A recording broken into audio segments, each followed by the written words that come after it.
Hello and welcome back to another manga haul. And this was meant to be my March manga haul. I did order this in March, but there was some delays with delivery and it only just arrived today.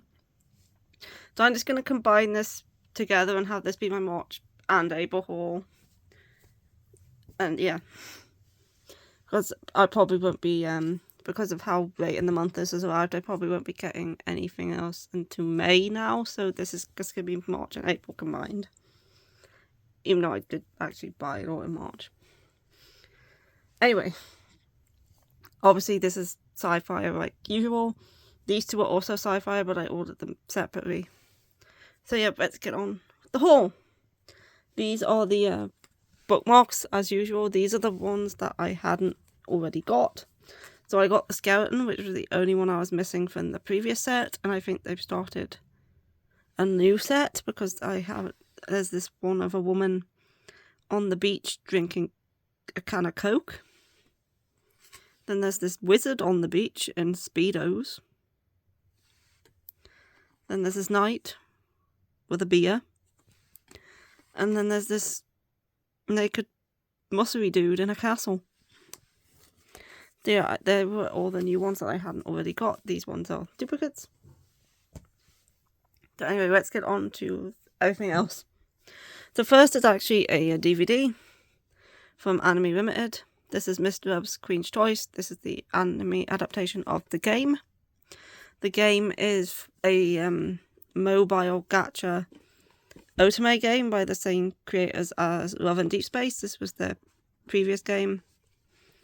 It's been around for I think like 6 years now. I think I've been playing it for about 5.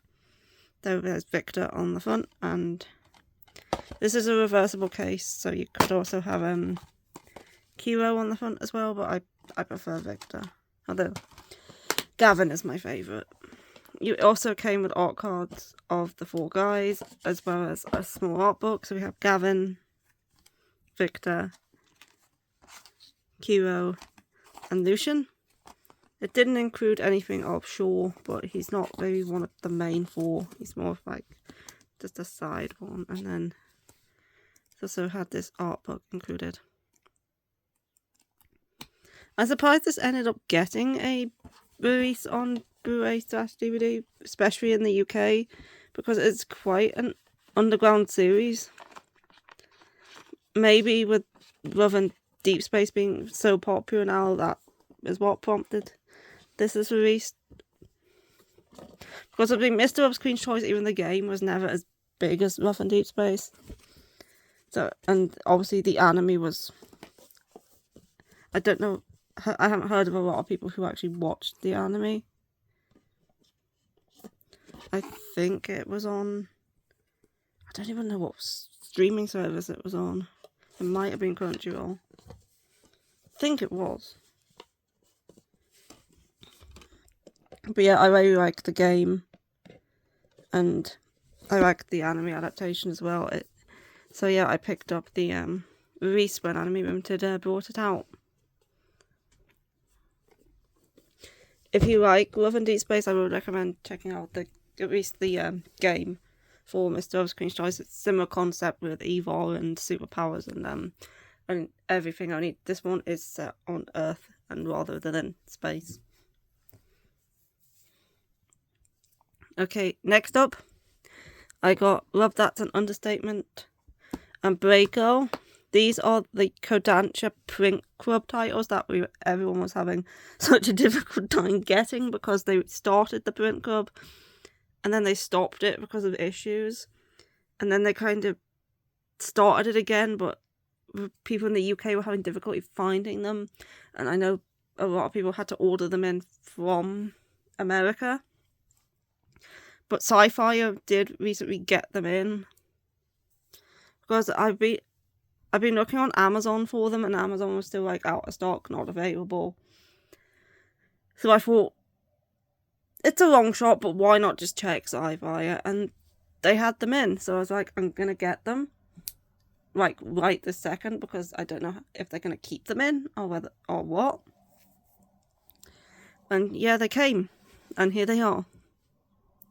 And they're quite different because Love That's an Understatement has like the normal like manga paper, but Braco has like the thick white paper. But yeah, I'm pretty sure they were printed in the same place. It doesn't say where they were printed. But yeah, they both have like the same like front page and like similar sort of very straight spines and quite simple spines. I think Love That's an Understatement's quite slightly higher quality, especially with the cover. Braco's cover looks a bit like it may have been like stretched. I'm not sure, but the quality of it just looks a bit like not as crisp as like other covers. But yeah, I have read both of these and I will talk more about what I thought of them in my reading log for April. Yeah, Love That's an Understatement is a high school romance from the creator of Lovesick Ellie. It's like a delinquent / good girl romance trope where she saves him. She sees him beaten up on the street by some other delinquents and she offers him like an umbrella and some bandages and he kind of like becomes attached to her after that. And then Breakgirl is just a sports series about Paralympic running where this girl who has recently had an amputation is learning to use a running braid and training to compete in like the Olympics and stuff. This one is a bit fast paced, but it is only 3 volumes long. So yeah, that's finally got a hold of these two, and I have been trying to get them since the print club was first announced. And I finally have them now. So yeah, if anyone's looking for those in the UK, I'm pretty sure Sci-Fi still has them in. Anyway, let's get on to the other Sci-Fi order, which is this big box, which I ordered after those two. And we'll start on this side. So first up is The Emperor's Caretaker. This is a new shoujo by Square Enix. It's a historical sort of court drama. I think it's set in ancient China, like similar sort of setting to like the Apothecary Diaries or Raven of the Inner Palace and stuff like that. It's about a girl who was hired to be the caretaker of the prince, who is this little boy here. So he's recently ascended the throne as emperor because something must have happened to his parent. That means he is now the heir. And obviously he's a kid, so he needs to be looked after. So she is hired to be his caretaker and enters the world of the Inner Palace. And she also catches the eye of this guy here, who I think is a eunuch or something, or an official, something like that. But yeah, this one sounded interesting, so I grabbed it, put it over there. Next is Volume 2 of Diary of a Female Lead. This is a high school romance from Betsukomi magazine, same magazine as Queen's Quality. I really like Volume 1, it was quite cute. It's about her mother is a shoujo manga artist and she wants her daughter to experience a romance like that in a shoujo manga, but she's kind of quiet and reserved and she's never really had anyone be interested in her before. So her big brother and her big brother's best friend, who is in her year in school, decide to help her out, like giving her like a grow up and helping her get her first boyfriend. But then she kind of starts becoming interested in the brother's friend who's helping her. Next is 100 Ghost Stories That Will Lead to My Own Death. This is a horror. I'm pretty sure it's short, like, horror stories where we have this boy who sits in a classroom and I think he just, every night, he just tells a different horror story. A bit like, does anyone else remember the kids TV show Are You Afraid of the Dark, I think it was called, or it's about a group of kids who will come together at night and sit around a campfire, and each episode will be a different story that they're telling, like the Radiant White. There was one called the Pinball Wizards. There was one about lizard people who lived in the sewers. Kind of maybe going to be a bit like that, where there's just kids telling horror stories. Yeah, I'm looking forward to this one. I do like my horror manga. I've looked at the imagery. It does look kind of creepy. As you can probably just tell by the back cover. Yeah, I'm looking forward to giving this one a read. I think Volume 2 might have just come out, actually, because this first volume, I think, has been out for a while. I just forgot about it until I saw someone post about it on Instagram, and I was like, oh yeah, that's the thing. I remembered it getting announced, and I remember being interested in it, but then it forgot about it. So yeah, I picked it up, and I'm looking forward to giving it a read because I do like my horror manga. Next, we have Day Report About My Witch Senpai Volume 4. This is a very cute one. I really love it. It's adorable, and looking forward to reading more volumes. I've heard that this volume mainly focuses on the guy's mother and his relationship with his mother, I think, from what I've heard. Next is another new one. This is It Takes More Than a Pretty Face to Fall in Love. This is a new high school shoujo. This one's from Hanatume magazine, and I think this one is pretty popular in Japan. It's about, he's an influencer and he goes to her high school, but I think he's in danger of being kicked out, and she is either in the photography club or the social media club or something like that, and she kind of becomes like kind of his social media manager, where she takes all the pictures and basically uploads them to his account, to a social media account for him. So she's trying to help him not get kicked out of school, while also helping him with his influence and stuff. Yeah, I have heard a lot about this one. I do enjoy Hanatume series. I have a lot of the Japanese magazines of Hanatume. I have a couple on the desk over there, and this is one I always see in there, and I think it gets quite high up in like the rankings and stuff. So I was super excited when I saw this one was getting an English release. They're very looking forward to reading this one. Next is a final volume. I have like 4 final volumes this month, and 3 of them are volume 3s. And we have Whoever Steals This Book, volume 3, with the final volume of this fantasy series, where this girl has to travel through different books in order to find a thief who's stealing the books from her family's, like, sort of private library. Along with the help of this, like, dog wolf girl who, like, helped her inside of the books. Yeah, it's been an interesting read so far, and I'm looking forward to seeing how it ends. This next one is also a final volume, and that is Call the Name of the Night, volume 5. The series is so pretty. Just the artwork for the series is like very pretty, especially some of the scenes like this. Yeah, this is like, it's a fantasy slice of life about a girl who's living with a wizard because she has this affliction where she calls the night to her, and it gets surrounded in darkness, and he's trying to cure her of that affliction, and then she has to live with him. And it's just like slice of life, like magical things going on, and yeah, it's very good. And this is the final volume. So it's only a short series, not a big investment. This next one is another Hanatume series that I've been looking forward to getting an English release, and that is The Failure at God School. This one is like a fantasy high school comedy drama.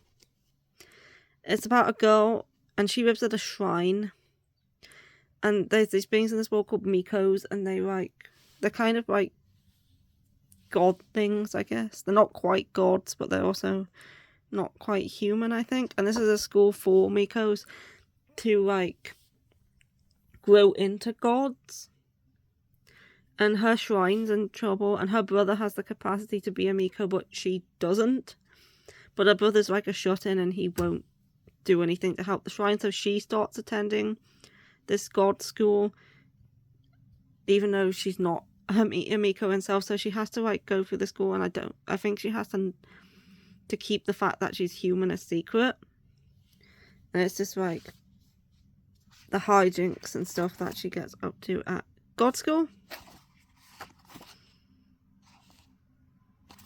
I have seen that Yen Press has been advertising this series as a romance, but from what I've heard and seen, this series isn't a romance.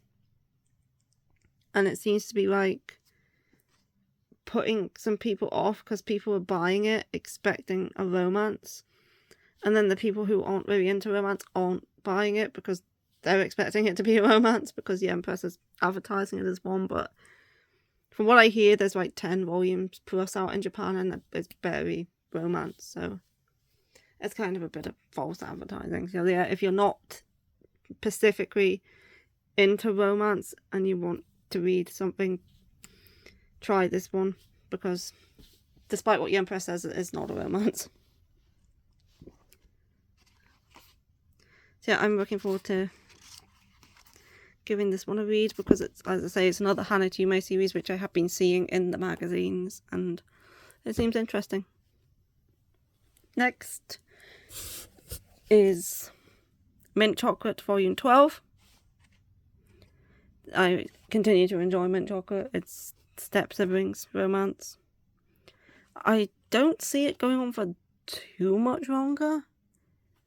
With obviously everything that's been happening, I can see it wrapping up after like maybe a few more volumes. But yeah, I do enjoy this one. Next, we have The King's Beast 14. And yeah, I enjoy The King's Beast. It's like fantasy shoujo set in like ancient China. Out the two, I would say Dawn of the Arcana is my preferred of them, but I do still really like The King's Beast. And from what I've seen, there's going to be some spice coming in the later chapters, so I'm going to be looking forward to that. So yeah, this is recently completed in Japan. I don't know how it ends. I will probably look up how it ends. I usually do. But yeah, looking forward to continuing on with The King's Beast. I'm not sure how many volumes it ended at, but I know there's at least more than 69 chapters from what I've been seeing. Next is Mao, Volume 18. Again, continuing with Mao. It's Rumiko Takahashi, very Inuyasha-esque, only in a different time period. And next is again continuing with Wolfgang Black Prince. This is Volume 9. Yeah, I like the anime. I quite enjoyed Volume 8 actually. Volume 8 was a good volume once it got past the cousin stuff anyway. So yeah, looking forward to reading Volume 9. This one's completed 16. So I think we're like over halfway now for Wolfgang Black Prince. And a couple more on this side. We have Attack of Vampires of Bite Volume 2. I adored Volume 1. Volume 1 was so fun. And what's her name? Hina, the main girl, she's great. She's such a fun character. She's an otaku and she's relatable, and yeah. This is another Hanatume series. Same author as Kami-sama Kiss. Great series. And then Like a Butterfly, Volume 8. This one is complete at 12 volumes, I believe. So, like 4 more after this. It did come slightly bent. That doesn't bother me. It'll like, when it gets put on the shelf, it'll kind of just hold it together. But yeah, as long as the insides are readable and aren't damaged, I'm not bothered about any damage to the cover. But yeah, I enjoy Like a Butterfly. It's a very sweet romance. Same author as A Sign of Affection. about two shy people getting together. And that's it for the first stack, which was like the smaller trim size volumes, and then this stack is like this part from the first two of like the taller volumes. The first up is Tales of the Tendo Family Volume 4. I've been really enjoying this darker like shoujo series. It's historical. Yep. And I'm looking forward to continue it and seeing what goes on with this like twisted family next.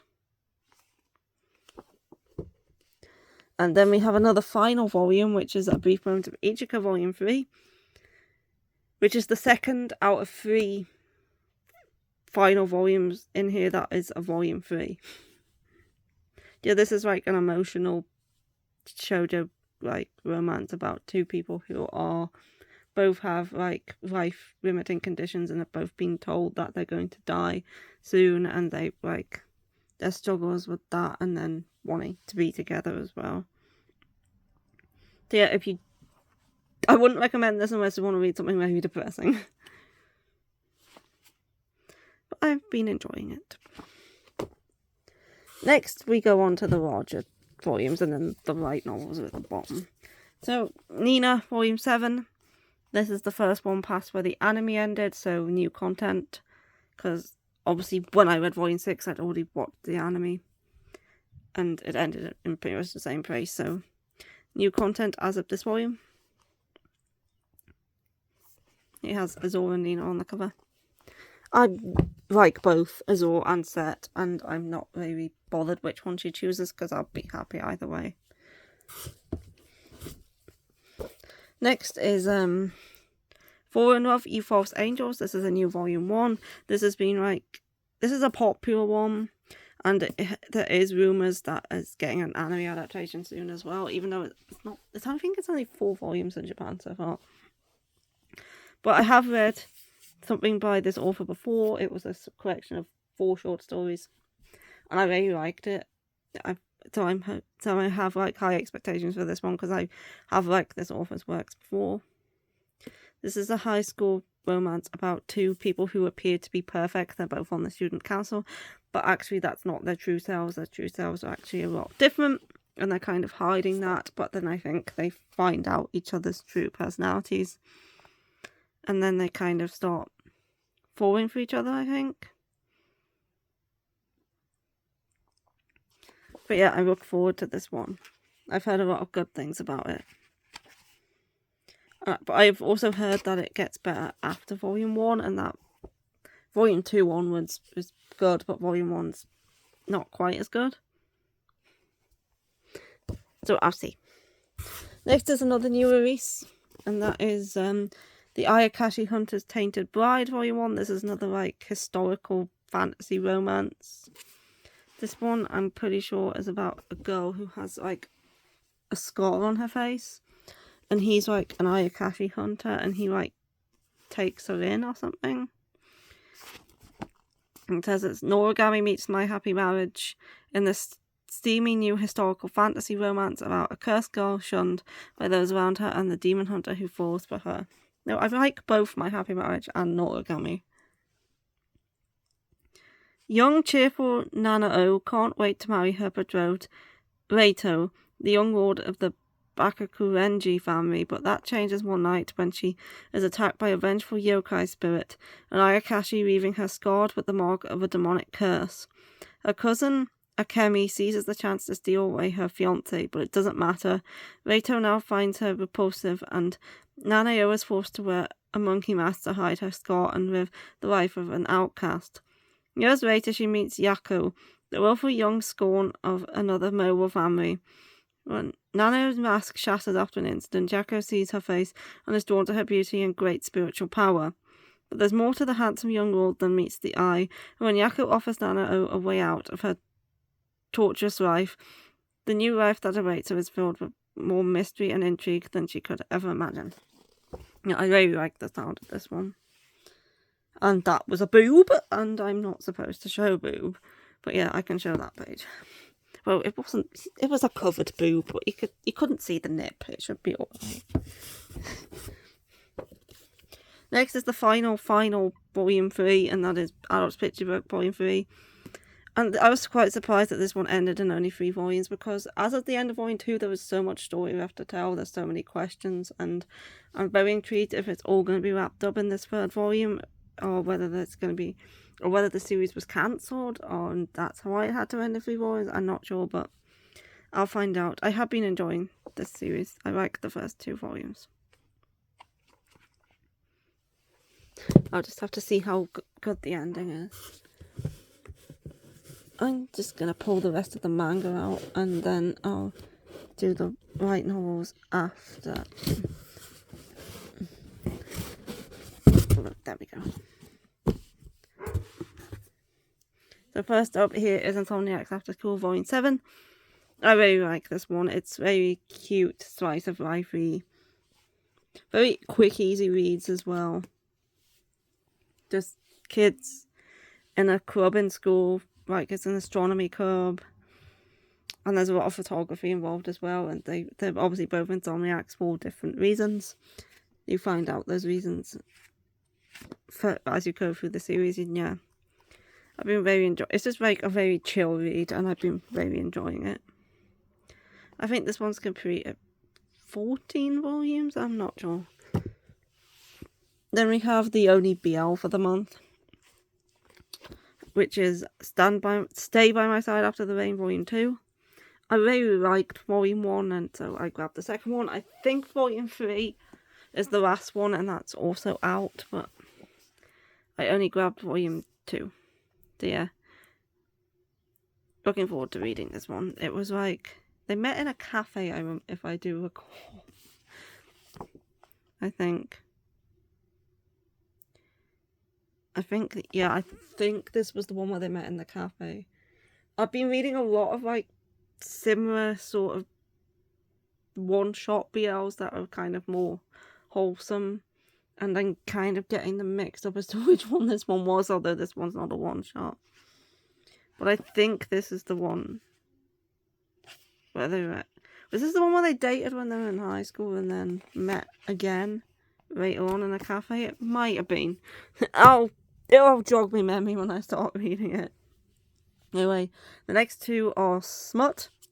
The first one being a steamship title called Loving Moondog. This one is about a dog groomer who takes in a Doberman, and he turns out to be a dude who can transform between human and dog, and then obviously they get it on. Because this is a steamship, and of course they do. There's the Doberman. And I'm pretty sure this is him as a human. I think he keeps turning back and forth between dog and human. And I should not have opened that. I definitely can't open this one, because this one's full colour, and there's a lot of boob and nudity in this one. This is The Missing O. This is a manhwa by oh, this is Steamship as well. I didn't realise that this was Steamship. Did Seven Seas advertise this one as being Steamship? I thought they just advertised it as being a manhwa. It is a manhwa, but I didn't realise they put it under the Steamship imprint. I don't think it was advertised as being put under Steamship when it came out, but apparently it is. Now I'm unsure whether I should put this with my manhwa or with my Steamship, because I have a little section for manhwa, but I have all my Steamship together, so now I'm not sure where I should put this on the shelf, because I didn't realise this was going to be Steamship. But yeah, this one is about a woman who is searching for the guy who gave her the perfect orgasm, and she hasn't been able to have an orgasm like it since. So she's been going through different guys trying to find this guy. I don't know why she doesn't remember what he looked like. But yeah, it is a manhwa and it is full colour, and I'm looking for a page I can actually show, and that is definitely not a page I can show. This one's alright. But yeah, really looking forward to reading this one. It seems very interesting. And now figuring out where about on the shelf. Once I finish it, I will actually put it. I'll probably put it with the manhwa, because with the size of it, it'll probably fit better with the manhwa. But I will have to figure that out. Yeah, but even the back cover has, like, some nakedness. She can't remember the name of the guy, but surely she should remember what he looks like. But I'll have to find out when I read it. And last up, we have some light novels. Let's remove that box. This one is another steamship, but with it being a light novel, I keep it with the light novels rather than with the steamship. So this one will be going with the other steamship light novel I have. And this is The Obsessed Mage and His Beloved Statue Bride. She can't resist his seductive voice. I think this one's fantasy. It might be an isekai. I think it's just fantasy though. Aurora Bradley, a renowned mage, sets off to defeat a low-risk monster with her young apprentice, Alistair, who never stops proposing to her. But instead of a minor threat, they encounter the world's most dangerous creature, a dragon. In a desperate bid to save Alistair, Aurora faces the dragon alone and casts a spell that turns herself into stone. 20 years later, the petrification spell breaks and Aurora awakens in a world that has moved on, except for Alistair, who never forgot her. The boy she once knew has grown into a powerful, determined man who's eager to make up for lost time with his beloved master. As they reconnect with Spock's Fly, are they doomed to repeat past mistakes? So yeah, she turns into a statue, and when he's a child, obviously, and then when she awakens, he's grown up and now wants to fuck her. Sounds interesting. Obviously, it is a light novel, so I don't know when I will get round to reading it, but I will at some point. Next one is Victoria of Many Faces. I enjoyed the manga for this one, which is why I now picked up the light novel. I enjoyed the manga a lot more than I thought I would. So I thought, since I enjoyed it so much, I'm gonna get the light novel. But yeah, she's an ex-spy who's now given up the life of being a spy to live in this town, and she adopts this little girl and draws the attention of the night captain. And lastly, we have Miri Ribs in the Cat's Eyes. This is just a one shot. It's like a drama, something to do with like time travel, I think, something like that. Yoichi Kamasuki is a college student with the uncanny ability to see people's pasts by gazing into their eyes. After being trapped inside due to the pandemic, his stale, stagnant life takes a turn when his next-door neighbour is murdered. In the chaos, he locks eyes with a stray cat, and somehow meets a girl from the past named Miri, who can peer into the future. From across time, Miri warns Yoichi that this murder will not be the last. With her help, he sets out to change the fate of his friends. As the two grow closer, Yoichi finds himself wanting to meet Miri. The only question is, where is she in the present? So she lives in the past, but she can see into the future by looking through people's eyes, and he lives in the present and he can see into the past by looking through people's eyes. So I'm guessing he's looking into this cat's eyes and seeing into the past, and she's looking through the cat's eyes and seeing into the future. So they're seeing each other. And because she's living in the past, she'll be a lot older in his time, and he's unable to figure out where she is. But yeah, it's kind of like a murder mystery involving like time travel. And it sounded very interesting, which is why I wanted to give it a go. And there's a guy with a very hairy chest. So yeah, that is everything for this month of both March and April. And I hope you enjoyed the haul. And I will see you again, probably for a reading log at the beginning of May. And yeah. Bye bye.